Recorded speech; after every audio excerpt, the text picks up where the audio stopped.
नमस्कार, teachers academy online coaching institute से मैं हूं अम्बरीश शुक्ल। मित्रों, कैसे हैं? आशा करता हूं बहुत अच्छे होंगे, साथ ही साथ पढ़ाई लिखाई में जुटे होंगे।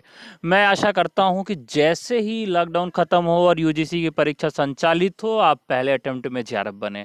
इसी पूरी योजना के साथ मैं लगा हुआ हूं और 30 प्रश्न मैं प्रयास करता हूं कि प्रतिदिन आपको दूं। व्याख्यात्मक रूप से 30 प्रश्न, आज 31वां प्रश्न है, 31 क्वेश्चन नंबर है। निम्नलिखित विकल्पों में से किसका संबंध रामधारी सिंह दिनकर से है?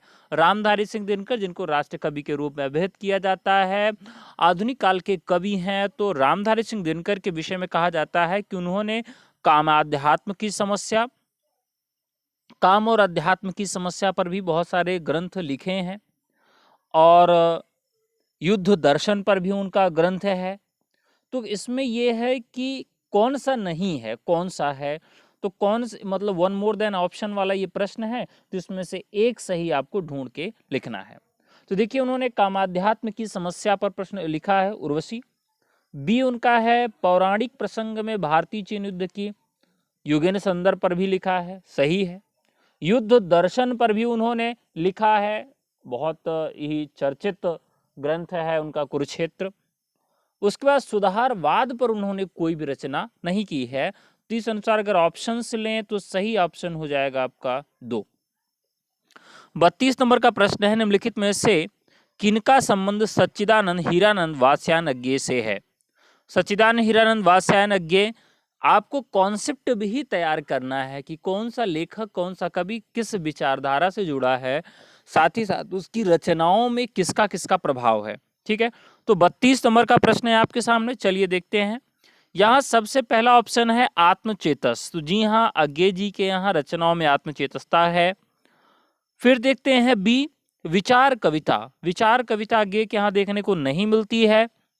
बावरा हेरी उनकी कविता है। जापानी लोक कथा का रचनात्मक उपयोग, अज्ञे जी की एक रचना है जो कि बहुत ही चर्चित है, जापान की हाइकू शैली पर है, असाध्य वीणा। असाध्य वीणा जो रचना जो है उसमें जापानी शैली का प्रयोग किया गया है। तो ये सही है। तो कुल मिलाकर जो सही ऑप्शन बन रहा है 4। निम्नलिखित में से कौन कौन प्रेमचंद की कहानियों के पात्र हैं? देखिए, पात्र बहुत ही महत्वपूर्ण हो जाते हैं, खास करके प्रेमचंद के। लेकिन एक समस्या है कि प्रेमचंद ने लगभग 300 कहानियां लिखी हैं। तो क्या हमको 300 कहानियों के पात्र याद करने होंगे? जी नहीं। जो कहानियां आपके सिलेबस पाठ्यक्रम में रखी गई हैं उनके पात्र आप देख लीजिए। साथ ही साथ जो बहुत चर्चित कहानियां हैं, जो आपने कक्षा 1 से लेकर 12वीं तक या ग्रेजुएशन तक में कभी न कभी जरूर पढ़ा होगा। जैसे अगर हम बात करें तो सबसे पहला यहाँ दिया गया है कि लहना सिंह। लहना सिंह एक ऐसा पात्र है कि इसको आप भूल ही नहीं सकते हैं। कारण यह है कि लहना सिंह जो पात्र हैं, ये पात्र उसने कहा था जो कहानी है उसका एक बहुत बड़ा किरदार है और उसकी जो नायिका है उसके पति के रूप में हैं। और जो एक अघोषित पति हैं जिसमें कहते हैं वजीरा पानी पिला, इस तरह के जो संवाद हैं, कुल मिला के उसने कहा था कि पात्र हैं पंडित बुद्धिराम। तो देखिए, पंडित बुद्धिराम जो हैं ये पात्र हैं कि नहीं है, इसको भी देखना है कि प्रेमचंद की रचना के पात्र हैं कि नहीं है। तो पंडित बुद्धिराम हैं और जो सी अमीना है, अमीना भी है। तो देखिए, बूढ़ी काकी जो इनकी कहानी थी उसके पात्र हैं बुद्धिराम। ईदगाह कहानी जो थी उसके पात्र हैं अमीना। और इसमें जो सबसे अंत में सुनंदा, सुनंदा जो एक पात्र हैं, ये जैनेन्द्र की एक कहानी है पत्नी, जिसकी पात्र हैं। तो इस प्रकार देखते हैं, बूढ़ी काकी बुद्धिराम, ईदगाह अमीना, पत्नी सुनंदा, लहना सिंह उसने कहा था, इत्यादि कहानियों के पात्र हैं। तो इस प्रकार से अगर हम देखें तो सही ऑप्शन बनता है 33 का 2, मतलब बी और सी सही है। 34 नंबर प्रश्न की तरफ हम सब बढ़ेंगे। निम्नलिखित में से प्रेमचंद के उपन्यासों के पात्र हैं। आपको सही जवाब देना है कि निम्नलिखित में से प्रेमचंद के उपन्यासों के पात्र हैं। तो प्रेमचंद के उपन्यासों के पात्र कौन कौन से हैं ये भी आपको याद के रखना है कि प्रमुख कहानियों के पात्र याद कर लेने हैं, प्रमुख उपन्यासों के भी पात्र याद कर लेते हैं। जैसे एक सेवा सदन उपन्यास है इनका, जिसके प्रमुख पात्र हैं कृष्णचंद्र। रंगभूमि इनका बहुत ही अच्छा उपन्यास है, इसकी पात्र जो है यहाँ पर सोफिया। सुनीता जो कि जैनेन्द्र का उपन्यास है और इसकी पात्र के रूप में है हरिप्रसन्न। तो अब देखिए कि कौन छूट रहा है, तो देखते हैं कि तीसरा ऑप्शन बन रहा है हमारा, उपन्यास के पात्र ए भी हैं कृष्णचंद्र, बी भी हैं सोफिया और डी भी हैं गजाधर। ठीक है, तो अब ये देखना है कि कौन किसका नहीं है। हरिप्रसन्न सुनीता का है, रंगभूमि और सेवा सदन इन्हीं का है। तो कुल मिलाकर जो ऑप्शन इसमें सही हो रहा है तो ए, बी और डी हरिप्रसन्न नहीं है क्योंकि सुनीता के पात्र हैं। तो 34 का 3। 35 नंबर का प्रश्न लेते हैं। निम्नलिखित में हजारी प्रसाद द्वारा द्विवेदी द्वारा रचित निबंध संग्रह है। 35 नंबर है। देखिए इसमें जो प्रमुख निबंधों हैं, माटी हो गई सोना, ये कन्हैयालाल मिश्र प्रभाकर का निबंध है। विचार और वितर्क, विचार और वितर्क किसका है? ये हजारी प्रसाद द्विवेदी का है। आलोक पर्व, यह भी किसका है? यह हजारी प्रसाद द्विवेदी का है। बाबू गुलाब राय ने लिखा है कुछ उथले कुछ गहरे। ठीक है, तो 35 का जो सही ऑप्शन बन रहा है वो कौन सा बनेगा? एक, ए और सी, आलोक पर्व और विचार और वितर्क, ये हजारी प्रसाद द्विवेदी के हैं, बाकी दो अन्य अलग हैं। ठीक है, अगले प्रश्न की तरफ बढ़ेंगे। प्रश्न नंबर 36 है। निम्नलिखित में से कौन सी रचनाएं दलित आत्मकथाएं हैं? निम्नलिखित में से कौन सी रचनाएं दलित आत्मकथाएं हैं? दलित आत्मकथाओं से संबंधित तथ्यों को यहाँ पर ढूंढना है। दलित आत्मकथाओं में अपने अपने पिंजरे, मेरी पत्नी और भेड़िया, मुड़ मुड़ कर देखता हूं और गर्दिश के दिन, ये 4 प्रमुख उपन्यास हैं जिसमें ये आपको ढूंढना है कि दलित उपन्यास इसमें कौन से हैं। अपने अपने पिंजरे मोहनदास नैमिष-राय का उपन्यास है। मुड़ मुड़ कर देखता हूं राजेंद्र यादव का है। मेरी पत्नी और भेड़िया धर्मवीर का उपन्यास है। गर्दिश के दिन कमलेश्वर का उपन्यास है। अब आप इसमें से अलग कर लीजिए कि कौन कौन दलित उपन्यासकार हैं। तो मोहनदास नैमिष-राय तो हैं, धर्मवीर को भी दलित के अंतर्गत जोड़ा जाता है। ठीक है, तो चलिए अब हम ऑप्शन लगा लेते हैं कि कौन कौन सा हमारा ऑप्शन यहाँ पर सही हो रहा है। तो ए और सी सही है। मेरी पत्नी और भेड़िया मतलब धर्मवीर भारती, अपने अपने पिंजरे मोहनदास नैमिष-राय, ये 2 उपन्यास ऐसे हैं, सॉरी ये 2 आत्मकथाएं ऐसी हैं जो कि दलित आत्मकथाओं की श्रेणी में आती हैं। अगले प्रश्न तरफ बढ़ेंगे। निम्नलिखित में से किन लेखकों का संबंध यथार्थवाद से है? मोस्ट इंपॉर्टेंट क्वेश्चन है ये। निम्नलिखित में से किन लेखकों का संबंध यथार्थवाद से है? तो देखिए यथार्थवाद का मतलब ये है कि रियलिज्म, यथार्थ और आदर्श ये 2 अलग अलग पहलू हैं। जैसे हम अगर प्रेमचंद को लें तो प्रेमचंद शुरू में जितनी रचनाएं लिखते हैं वो आदर्शवादी होती हैं और बाद की जो रचनाएं हैं यथार्थोन्मुखी आदर्शवाद पर आधारित हैं। आदर्श क्या है, क्या होना चाहिए, यथार्थ क्या है, क्या वास्तव में है, ये है। जैसे मादाम बावेरी हैं, तो यहां देखना है कि मादाम बावेरी किससे जुड़ी हुई हैं। तो मादाम बावेरी यथार्थवाद से जुड़ी हुई हैं। जॉन लॉक भी यथार्थवाद से जुड़े हुए हैं। Samuel P Huntington, Samuel P Huntington ये अमेरिका के राजनैतिक हैं और ट्रंप सरकार जब से आई हुई है इनका नाम काफी प्रमुखता से लिया जाता है कि इनके जो सिद्धांत हैं, जो इनकी थ्योरीज हैं, उनको ट्रंप की गवर्नमेंट बहुत ज्यादा स्वीकार करती है। तो आगे लेते हैं क्लॉड डेविस त्रास। तो क्लॉड डेविस त्रास जो है फ्रांसीसी मानव विज्ञानी है, मतलब इन्होंने मानव विज्ञान की शाखा में बहुत अच्छा काम किया है, जिस प्रकार से मानव विज्ञानी है। तो मादाम बावेरी और जॉन लॉक 2 ऐसी मतलब रचनाकार हैं या लेखक हैं, दार्शनिक हैं जिन्होंने यथार्थवाद से संबंधित रचनाओं या उस विचारधारा को प्रतिपोषित किया है। 38 नंबर का प्रश्न लेते हैं। निम्नलिखित में से कौन से नाटक प्रेमचंद द्वारा रचित है? मोस्ट इंपॉर्टेंट क्वेश्चन है। तो डिक्टेटर जो है ये उग्र का है। उग्र का पूरा नाम कमेंट बॉक्स में आके आप लिखेंगे, मैं समझता हूं कि आप लोगों को मालूम होगा। फिर इसके बाद हैं बड़े खिलाड़ी, ये है अस्क का, तो अस्क का भी पूरा नाम आप कमेंट बॉक्स में आके लिखेंगे।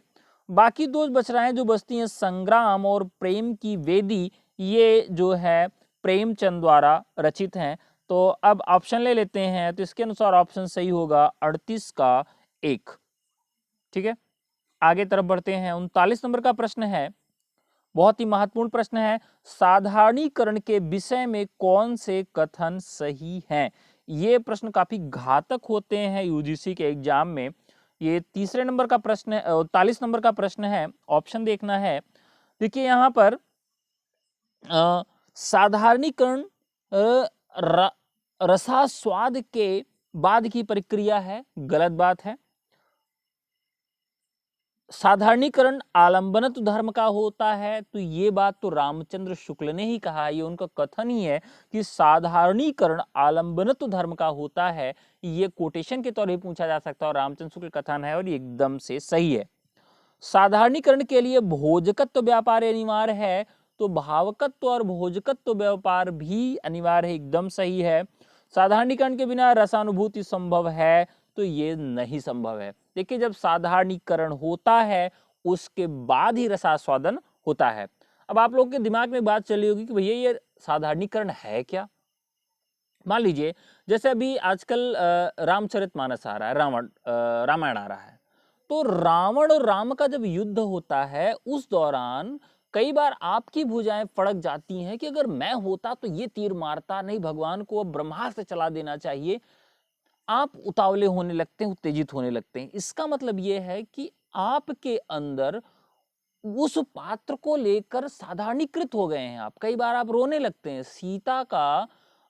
सीता को वन में छोड़ के आ रहे हैं लेकिन रुहा से आप हो जा रहे हैं, आपसे तो सीता से कोई संबंध नहीं है।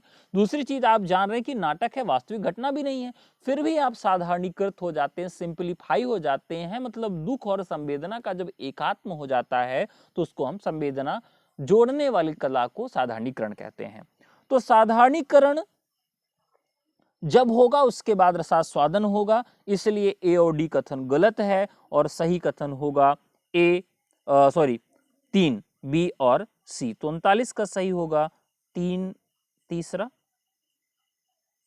आगे बढ़ते हैं, अगला है 40 नंबर का प्रश्न, नीलोत्पल के बीच समाये मोती के आंसू बूंद उक्त काव्यांश के लिए सही कथन है।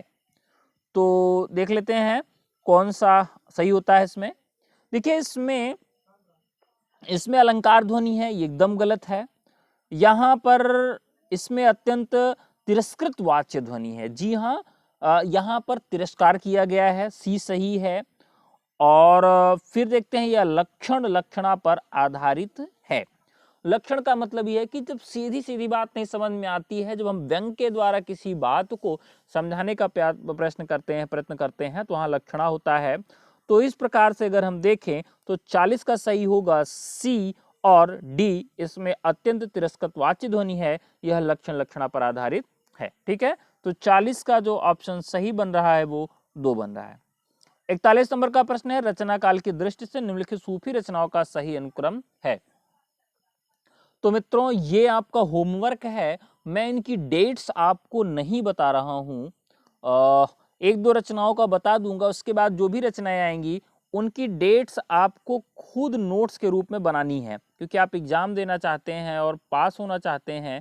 तो डेट्स आपके लिए चुनौती है और लगभग हर एक यूजीसी के एग्जाम में 15 से 20 प्रश्न रचनाकारों के या तो उनकी रचनाओं के कालक्रम पर आधारित होते हैं।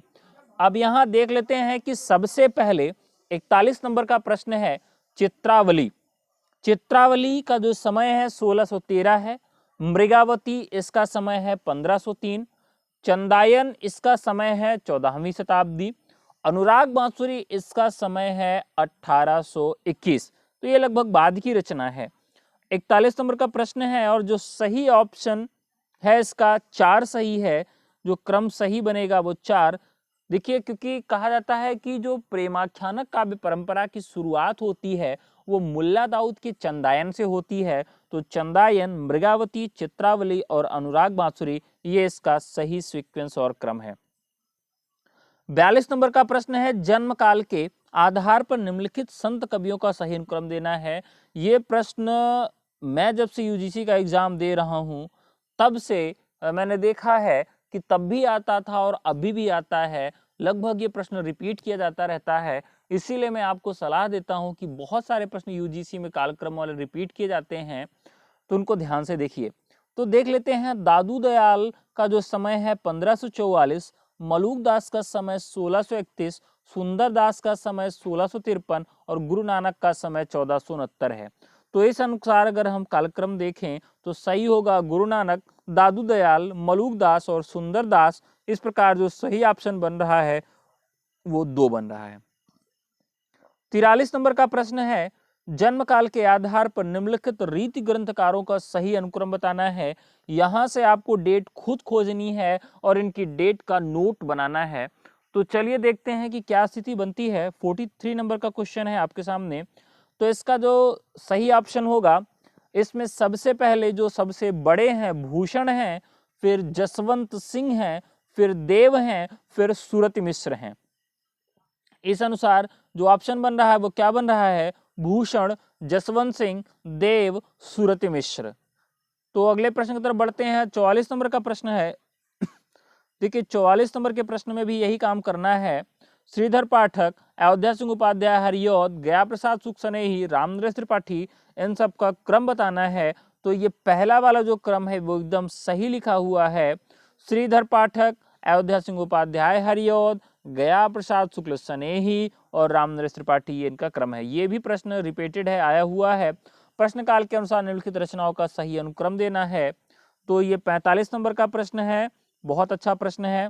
इसमें देखिए यशोधरा, कामायनी, कनुप्रिया और उर्वशी, इनको क्रम में रखना है। तो सबसे पहली जो रचना आती है यशोधरा, फिर आती है कामायनी, फिर आती है कनुप्रिया और सबसे अंत में आती है उर्वशी। 46 नंबर का प्रश्न है, प्रकाशन काल की दृष्टि से हरिवंश राय बच्चन की रचनाओं का सही क्रम लगाना है। तो आला बाला साला कलश निशा निमंत्रण, कई बार हम क्या करते हैं कि उनको क्रम में लगते हैं। तो साला बाला कलश निशा निमंत्रण, ये इसका ट्रिक है। इस तरह से बहुत सारे ट्रिक मैंने बनाए हैं। तो जब बच्चों को मैं पढ़ाता हूँ, जो बच्चे पेड बैच में एडमिशन लेते हैं, तो उनको बहुत सारे ट्रिक बताता हूँ जो रचनाकारों के कालक्रम को रटने के लिए काफी सुविधाजनक हो जाते हैं। जैसे आप प्रेमचंद की रचना को कालक्रम में देखें तो उनके जितने भी उपन्यास, उनको क्रम को कैसे याद रखेंगे। तो उसका है स्पार्किंग। मान लीजिए कोई राजा है और वो स्पार्क कंपनी के जूते पहनता है, तो उस अनुसार हम देखेंगे कि स्पार्क SPRKNGKG और यस से हो गया सेवा सदन। इस प्रकार से उनके सीक्वेंस को हम रख सकते हैं। तो अगर यहाँ देखें कि प्रकाशन काल की दृष्टि से हरिवंश राय बच्चन की रचनाओं का क्रम हमको रखना है, तो सही होगा निशा निमंत्रण, मिलन यामिनी, प्रणय पत्रिका और जाल समेटा।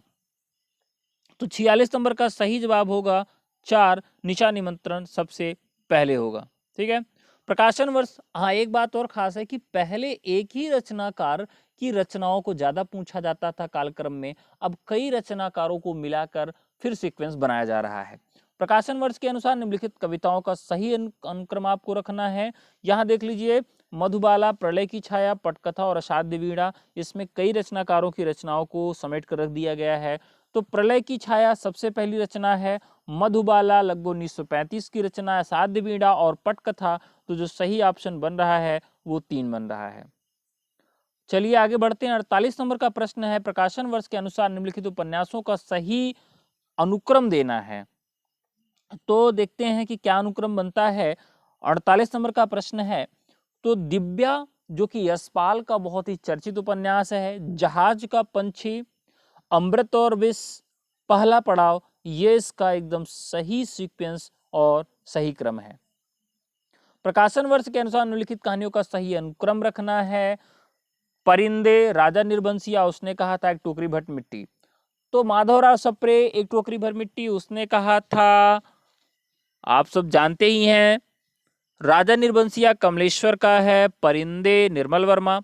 तो ये जो सीक्वेंस रखना है, इसका देखते हैं कैसा सीक्वेंस बन रहा है।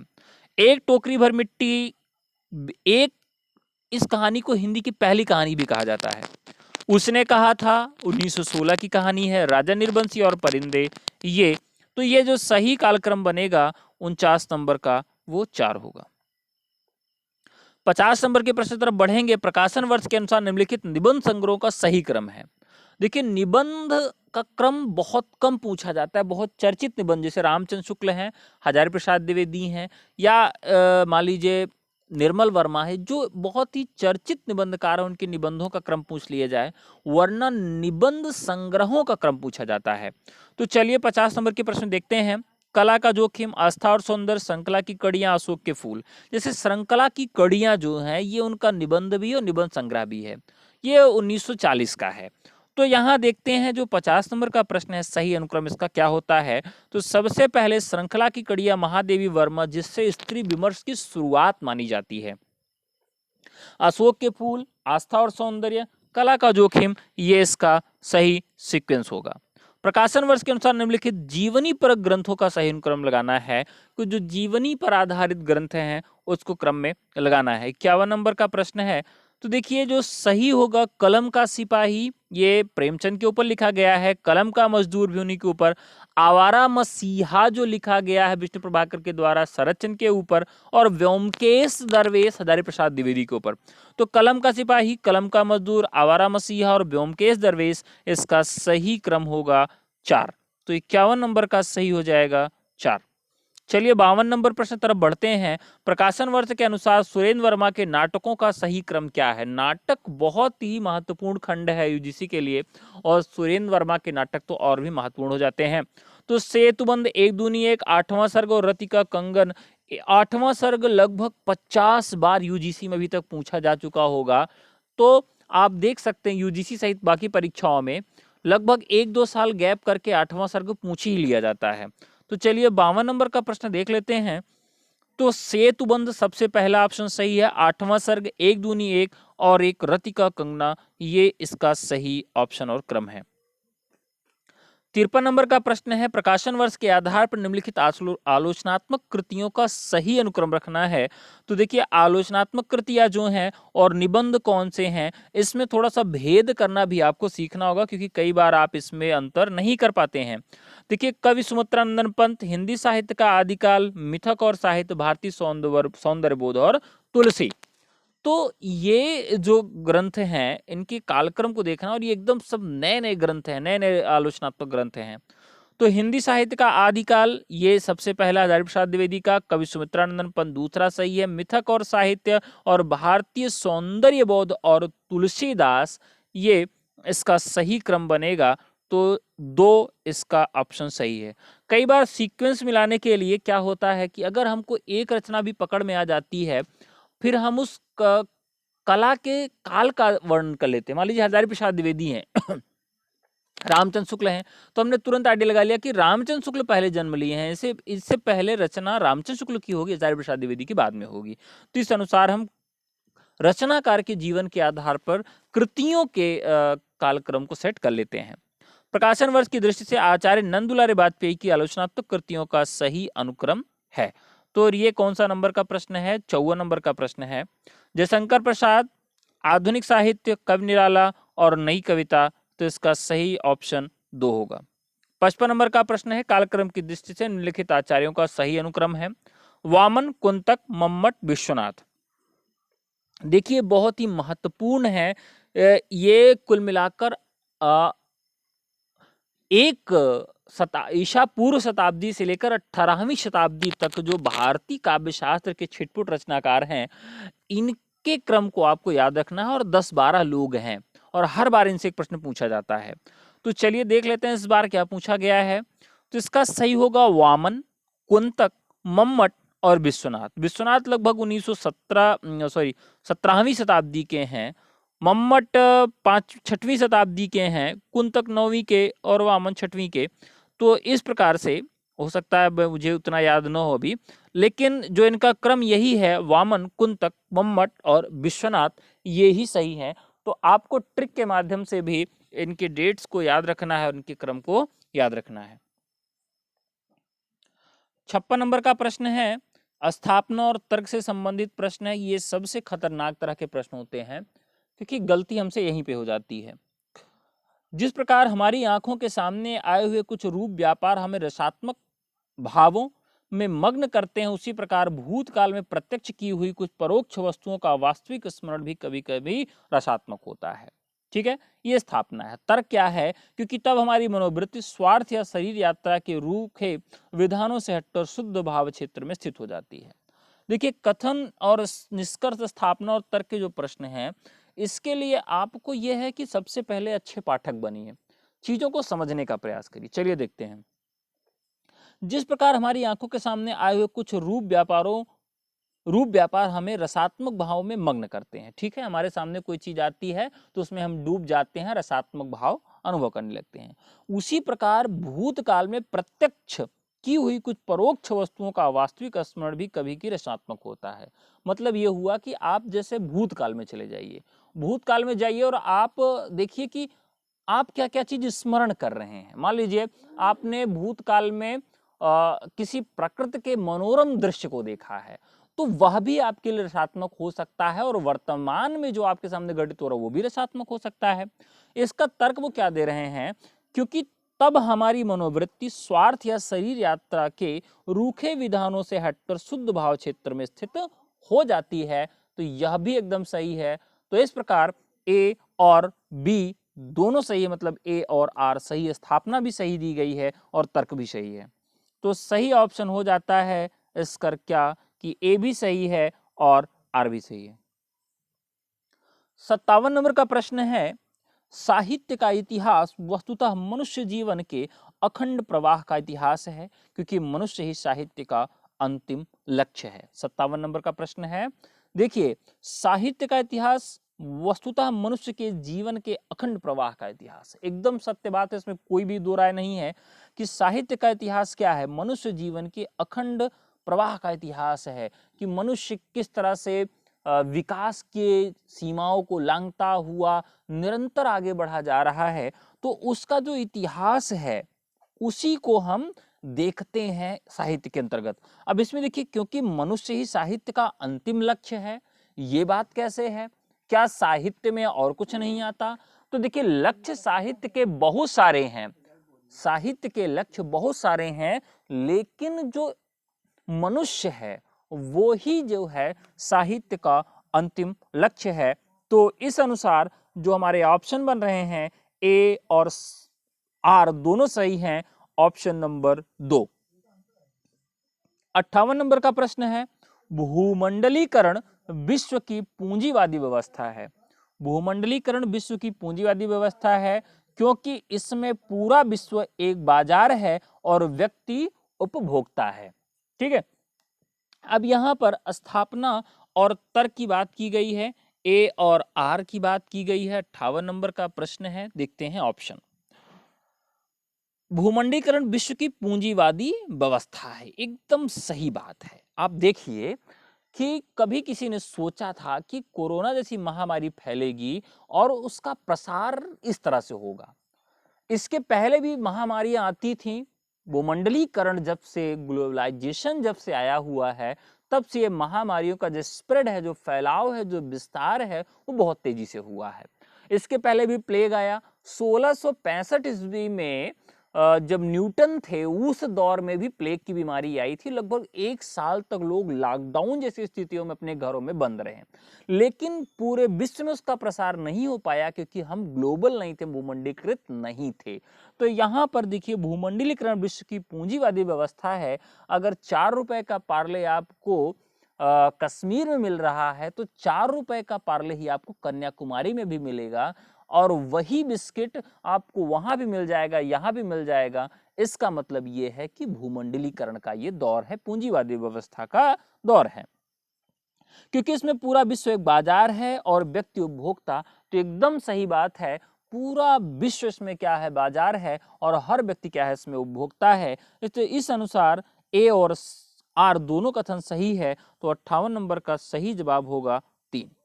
59 नंबर का प्रश्न है, दलित साहित्य का वैचारिक आधार मार्क्सवाद है क्योंकि इसमें वर्ग संघर्ष की हिमायत की गई है। 59 नंबर का प्रश्न है, काफी झकझोर देने वाला प्रश्न है, देखते हैं। मित्रों, दलित साहित्य का जो वैचारिक आधार है वो मार्क्सवाद नहीं है, और इतने दिनों के बाद भी दलित चिंतन और मार्क्सवाद का जो विचार है वो एकदम भिन्न दूरियों पर रहता है। मार्क्सवाद दलित साहित्य और स्त्री विमर्श को उतना पराश्रय नहीं देता है, उनकी वैचारिक असहमति सदैव बनी रहती है। तो इस अनुसार पहला कथन गलत है, क्योंकि इसमें वर्ग संघर्ष की हिमायत की गई है। तो जी नहीं, दलित साहित्य में वर्ग संघर्ष की हिमायत नहीं की गई है। तो दोनों कथन गलत हैं, ए और आर दोनों गलत है। सही ऑप्शन बनेगा 259 का 2। तो आज का 60वां प्रश्न और आज का अंतिम प्रश्न, जैसा कि मैंने आपसे वादा किया था कि प्रतिदिन 30 प्रश्नों को सॉल्व करवाऊंगा। थोड़े थोड़े सेशन में आप लोग को पढ़ने में अच्छा लगेगा, मुझे पढ़ाने में अच्छा लगेगा। तो आज का 30वां प्रश्न है, अस्तित्ववाद सामाजिक कल्याण और सह अस्तित्ववाद का दर्शन है, क्योंकि यह व्यक्ति की स्वतंत्रता और चयन की आजादी का पक्षधर है। ठीक है, 60 नंबर का प्रश्न है, ऑप्शन देखने हैं। मित्रों, अस्तित्ववाद सामाजिक कल्याण और सह अस्तित्व का दर्शन है, ये एकदम गलत बात है। अस्तित्ववाद सामाजिक कल्याण का कतई दर्शन नहीं है। सामाजिक कल्याण उससे प्रत्यक्ष रूप से हो जाए वो तो अलग की बात है। यह जो है सह व्यक्तित्व का, मतलब साथ वाले व्यक्ति के व्यक्तित्व का, अस्तित्व का वर्णन नहीं करता, जबकि ये व्यक्तिगत व्यक्तित्व के बात करता है। मतलब जो आपका व्यक्तिगत है, जो आपका स्व है, वो किस प्रकार से है। मतलब ये कि मैं कौन हूं, मेरा जन्म क्यों हुआ है, मेरा अस्तित्व क्या है, मैं अहम। तो जो इड ईगो और सुपर ईगो की भावना आती है, इसमें जगती है। तो इस अनुसार ये कथन हो जाता है गलत। ए और आर क्या है, क्योंकि यह व्यक्ति की स्वतंत्रता और चयन की आजादी का पक्षधर है। तो आर जो है ये कथन हो जाता है इसका सही। देखिए, अस्तित्ववाद क्या है, ये बताता है कि मैं जो कर रहा हूं वो सही है, और मैं जो कर रहा हूं वही सही है। मैं किसी भी चीज का चयन अपने स्वतंत्रता अनुसार कर सकता हूं। तो कुल मिलाकर जो व्यक्ति की स्वतंत्रता है और चयन की जो पक्षधरता है, ये अस्तित्ववाद का प्राण है। तो जो अस्तित्ववादी दर्शन है ये पाश्चात्य दर्शन है, और इसकी थीम भी यही कहती है। तो मित्रों, आज 30 प्रश्नों पर हम लोगों ने बातचीत किया। ये वीडियो आपको कैसा लगा? हाँ, अगर वीडियो आपको अच्छा लगा तो थोड़ा सा शेयर जरूर करिएगा। अगर आप शेयर करते हैं तो मेरा मनोबल बढ़ता है, और आगे के वीडियोस में लगातार प्रॉपर वे में कंटिन्यूअस डालता रहूँगा। तो इस समय थोड़ा सा वीडियो की मेरी जो पहुंच हो बहुत कम हो गई है। इसके पीछे कारण है कि आप लोग सहायता थोड़ी सी कम कर रहे हैं। तो साहित्य से संबंधित जितने भी ग्रुप हों, हिंदी से संबंधित जितने भी ग्रुप हैं, आपसे निवेदन है कि इसका शेयर जरूर करिए। साथ ही साथ हमारे फ्री टेलीग्राम ग्रुप में जुड़ना चाहते हैं, जो कि यूजीसी नेट हिंदी के लिए ही बनाया गया है, तो उसको आप हमारा नंबर नोट करके हमको व्हाट्सएप कर सकते हैं। 96289592 और 37 हमारा व्हाट्सएप नंबर है। इस पे यूजीसी नेट हिंदी लिखकर भेजना है। लॉकडाउन के बाद यूजीसी नेट के सभी विषयों का क्लास चलेगा। यूजीसी नेट फर्स्ट पेपर की कक्षाएं हमारे यहाँ संचालित हो रही थी, लेकिन लॉकडाउन की वजह से बंद हो गई हैं। तो जैसे लॉकडाउन खत्म होता है, हम लोग लाइव आके इन सब चीज़ों का अध्ययन करेंगे। तब तक के लिए नमस्कार, जय हिंद।